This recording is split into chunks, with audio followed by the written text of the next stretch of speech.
그래서 얘랑 어쨌든 어쨌든 평균을 한번 내봐서 가치를 구하고 싶잖아요. 근데 1대1로 하기에는 얘가 좀 더 가치가 더 중요해 보이잖아요. 그쵸? 그래서 비중을 요쪽에 2, 요쪽에 3의 비중을 둔 거예요. 됐죠? 여기까지. 가중평균 떠올리면 단순한데도 불구하고 계산이 복잡해 보이는데 지금 한 것처럼 순자산 부분에는 가중치를 2를 두고요. 40%를 두고 60%의 무게감은 순자산 쪽에다 둬서 결국에는 그에 대한 어쨌든 평균값을 낸다라고 생각하시면 돼요. 그렇죠? 내는 방법은 다양하게 있어요. 한번 해볼게요.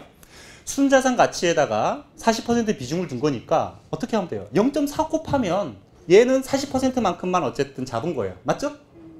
순이익 부분 있죠? 이 부분에 대해서는 60%, 0.6을 곱하면 6만큼 잡은 거죠? 두 개 더하면 전체 가치잖아요. 끝난 거예요. 야, 근데 이 수식은 또 들어가면 또 좀 더 복잡해 보이거든요? 그쵸? 자, 그런데 우리가 순자산이라고 하면 우리가 재무상태표라고 그러잖아요. 대차대조표라는 이름 이제 없어지고 재무상태표라고 그러는데 재무상태표는 우리가 보통 한 시점에서의 상태를 얘기하죠. 여러분의 지금 상태, 제 지금 상태를 표시를 하는 거잖아요. 이거는 기간이 아니죠. 한 시점에서의 어떤 상태를 보여주는 게 재무상태표예요. 그러니 작년이든 재작년이든 관심 없어요. 지금 상태가 어떠냐예요. 제가 어제까지는 상태가 메롱했어요. 어제 저녁에 모임이 있어갖고. 근데 오늘은 괜찮아요. 그럼 오늘 상태가 중요한 거잖아요. 여러분한테. 이 상태니까 이 상태만 갖고 순자산에 대해서 40% 잡으면 돼요. 됐죠? 순손익은 좀 달라요. 우리가 그러니까 손익계산서는 어떻게 돼요? 1월 1일부터 일반적으로 12월 31일까지 기간에 대한 얼마를 팔았고 얼마를 썼고 얼마를 벌어들였는지에 대한 거잖아요. 그렇죠? 기간이잖아요. 그리고 한 해만 어떻게 벌어들였는지만 갖고는 얘가 계속 벌 수 있는 렌지가 조금 물음표가 달리잖아요. 그러면 최근 1년치 벌어들인 거, 또 그 전에 1년치 벌어들인 거, 그 다음 1년치 벌어들인 것까지 다 보면 계속해서 조금 성장할 수 있겠네라는 어떤 흐름을 볼 수가 있잖아요. 여기까지 오셨죠?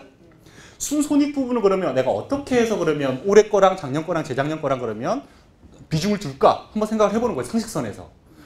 최근 게 중요하잖아요. 최근에 잘 벌어들인 게 중요한 거지 재작년에 뭐 손실 났거나 한 게 중요한 게 아니잖아요. 그쵸? 그래서 지금 최근 1년에 해당되는 부분에 대한 거를 가장 많은 비중을 좀 두자. 그 전에 거는 조금 더 낮추자. 그 전에 거는 조금 더 낮추자라는 거예요. 그쵸? 제가 그래서 비중을 1대 2대 3으로 둔 거예요. 그럼 또 그걸 어떻게 해요? 1대 2대 3은 20%, 40%, 60%잖아요. 맞죠? 그러면 올해 거에 대해서는 0.6만큼 가져가고 작년에 대해서는 0. 맞나요? 0.1대 2대 잘못했네요. 죄송해요. 6분의 1이네요. 5분의 1이 아니네요. 대략 어쨌든 그럼 그냥 여기는 6분의 3, 2분의 1 그 다음에 여기는 6분의 1, 2, 3이죠. 6분의 2 그죠? 6분의 1만큼만 비중을 넣어서 합치면 되겠죠. 됐죠? 한 주당으로 가지 말고 전체를 놓고 우선 보자고요. 됐죠? 자, 정리해 볼게요. 순자산은 지금 시점에 순자산이 얼마야? 얼마야? 알았어. 끝. 그쵸? 손익은 올해 거는 비중을 3, 작년 거는 2, 그 전에 건 1을 둬가지고 그거에 대한 어떤 기본적인 평균값 갖고 오면 돼. 두 가지를 어떻게 해요? 순손익이 좀 더 가치가 있으니까 얘한테 비중을 6, 얘한테 비중을 4 해서 평균 낸 값이 회사의 가치다. 결론이 끝난 거예요. 그렇죠? 회사 전체 가치가 그렇다라는 거예요. 그러면 한 주당 주식 가치는 어떻게 구해요? 주식 수만큼으로 얘를 나눠버리면 한 주당 주식 가치가 나오겠죠. 됐죠? 자, 이게 산수기 때문에 그 순간에 이게 이제 어쨌든 산수긴 하지만 순자산의 개념, 그 다음에 순손익의 개념, 이게 세무상의 어떤 개념들이 섞이게 되면 조금 복잡해질 수 있긴 해요. 그렇지만 이 세무조정으로 갔다가 다시 돌아온 개념이라서 회계상의 어떤 개념과 거의 흡사해요. 그래서 그냥 우리가 재무제표 딱 받으면요. 그 자리에서 그거 대충 안분 계산하는 거는 마음 먹으면 연습만 하면 30초 만에 할 수 있어요. 그렇죠? 대충 대표님 회사는 얼마 가치 정도 나옵니다. 근데 실제 해봤더니 다르겠죠? 갭이 얼마 안 날 거예요. 플러스 마이너스 5%, 많으면 10%밖에 차이가 안 날 거예요. 네.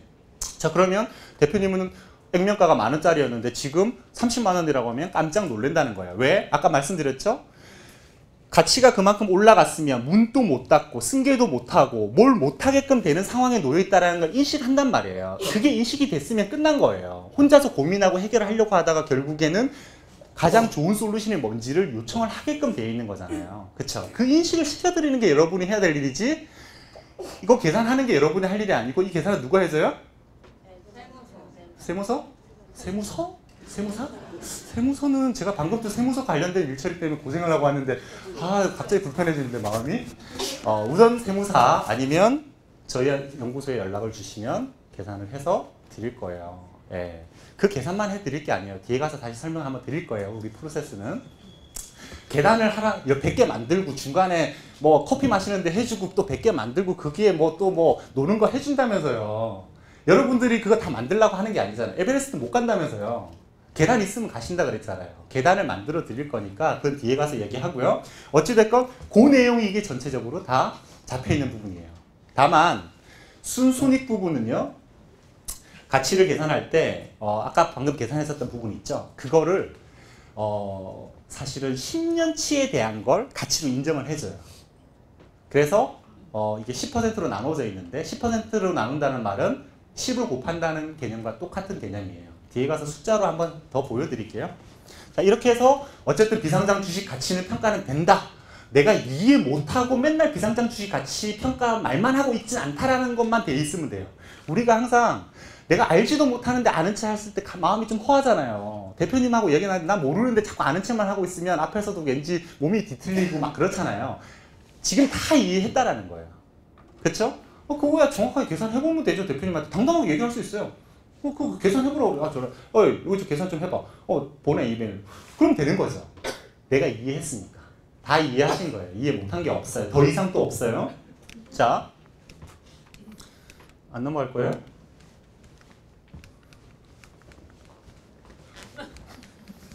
안 넘어가면 그냥 할게요. 이거 해줘봐. 다음 페이지가 뭐였지? 자, 다음 페이지 알려주시면 제가 해요. 그쵸. 평가 방법 어쨌든 평가하고 나면 부동산 과다보유법인. 자, 이것도 그냥 이해하시면 돼요. 넘어가요? 부동산 과다법인도 방금까지는 순자산, 여기 순자산 같이 있었고요. 순손익 같이 있었죠. 어느 게 더 중요하다 그랬죠? 이제 순손익 같이 나오죠. 자, 그런데 부동산 과다법인은요. 회사 자산의 50% 이상이 부동산이에요. 그 말은 무슨 말이냐면 자산의 정의가 뭐였죠? 미래의 경제적 효익을 가져오는 녀석이에요. 이 자산을 가지고 사업을 해가지고 돈을 버는 게 순이익 쪽이었잖아요. 근데 얘는 회사 운영을 해야 되는 그 자산의 50% 이상이 부동산이에요. 그 말은 무슨 말이에요? 얘가 주된 소득 자체는 부동산에서 나온다는 얘기가 밖에 안 되잖아요. 그쵸? 그러면 순손익가치 쪽의 무게가 클까요? 순자산가치 쪽의 무게가 클까요? 순자산 쪽의 무게가 더 클 것 같죠? 그래서 야 이번엔 바꿔. 내가 60% 비중 차지할게. 얘는 40% 비중 차지할게. 이렇게 된 거예요. 됐죠? 할 거 없어요. 그 비중만 바꾸면 되는 거니까.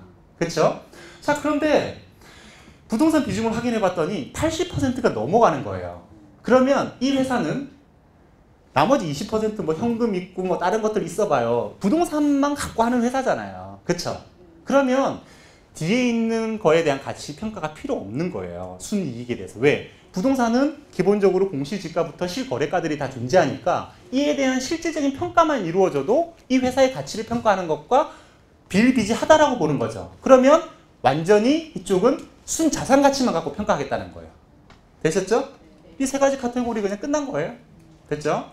자, 근데 이제 우리가 여기서 그 전에 어떤 전략을 세웠었냐면 주식가치 아까 떨어뜨려야 된다 그랬죠?